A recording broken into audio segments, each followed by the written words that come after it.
because I'm in a hostile environment, and I'm already on. I'm like, yeah.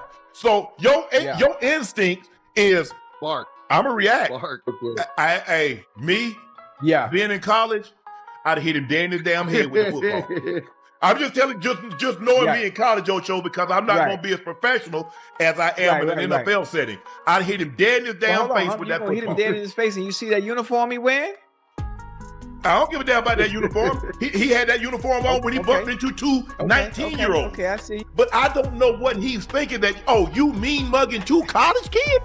You see when no one's watching, how they'll do, what they'll do, how they'll treat you? Yeah. You see that, Ocho? I just want y'all to see that. Not this. You were just a little frustrated in that first half. He breaks off that run, runs up the tunnel. Around here in these parts, partner, we protect this house. We paid a lot of money for this house. Get out my tunnel, boy. Get back on the field. Hey. Thus, as you are all already aware, the unbeaten Texas A&M team trounced South Carolina in a game. However, that isn't the topic of conversation.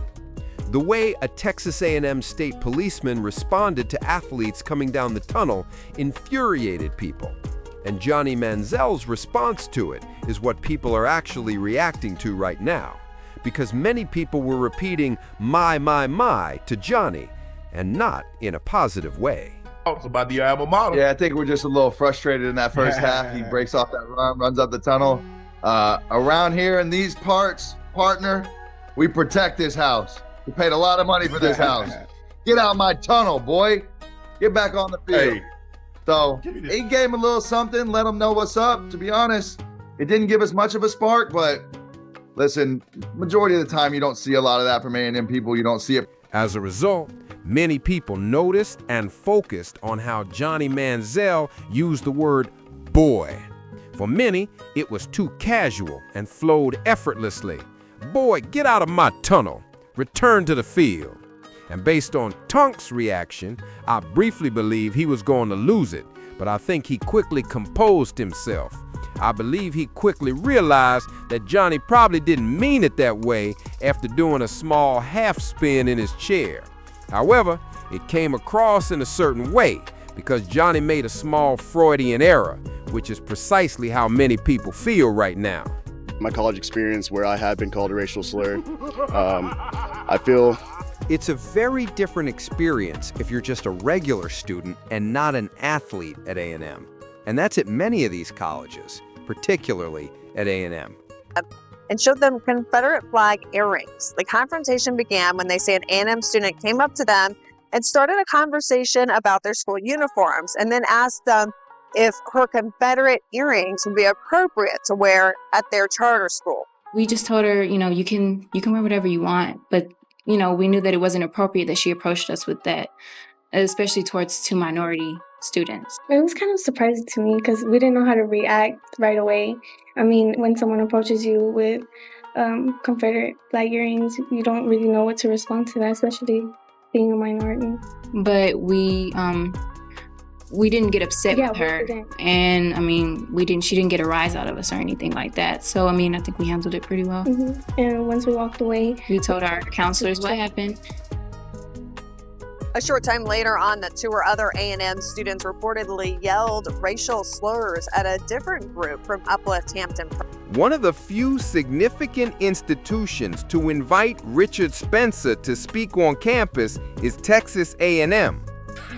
Like, this is never over. No. I win, they lose. That's how the world works. They get ruled by people like me. My ancestors enslaved those pieces of.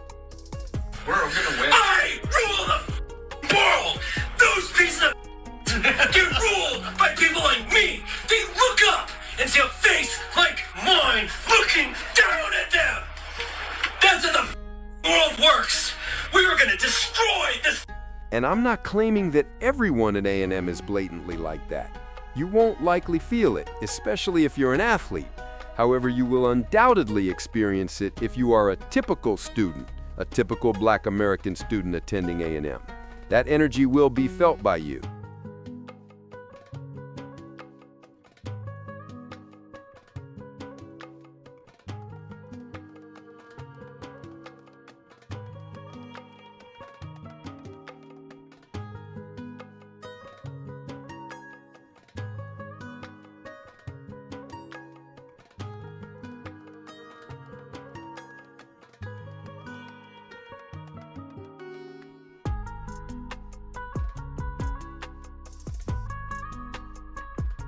And Cheyenne Sharp is extremely wealthy because if this is how they behave when the cameras are on and 20,000 or 30,000 people are watching you, not to mention television, what does it look like on those back roads, on those old Texas roads when you don't play basketball or football?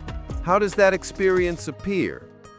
Another thing I saw in this video is how one of these Texas A&M cheerleaders slaps the ball out of his hand as this South Carolina guy passes by. I could be mistaken, but I believe that to be one of the Texas A&M cheerleaders. Someone can correct me in the discussion. However, take note of how he removes the ball from his grasp. That's already a pretty hostile environment, as I mentioned.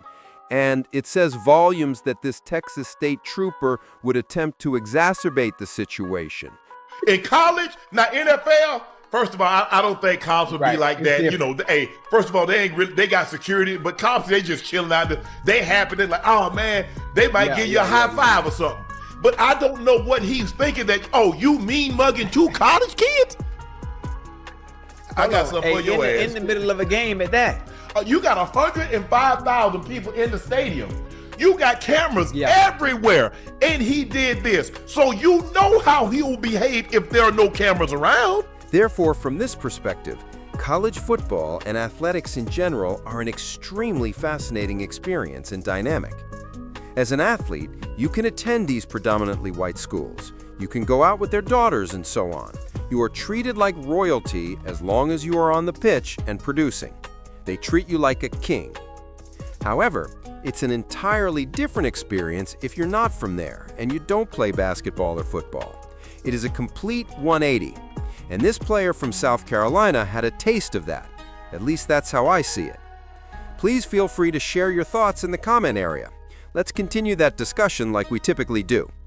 Additionally, if you haven't already, please click the like button once for me. Thank you so much for it. And chaos and peace, as usual.